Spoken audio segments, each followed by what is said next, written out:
өкмөткө поручение берип койсоңуз комитетке. Бул маселе мына шаардын туруп ортосунда 10 жыл болду тура турган здание имарат ген прокуратураны.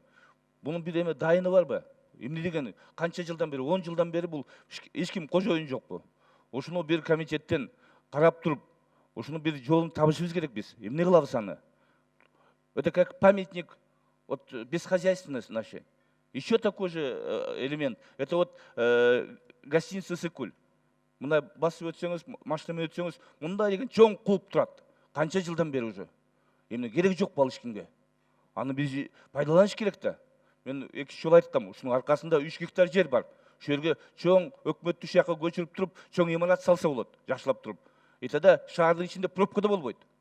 Көбүсү эле машинамен келип атпайбыз бу жака. Ошону бир ойлоштуруп, комитетке чыгарып, өкмөткө тапшырма берсек. Рахмат.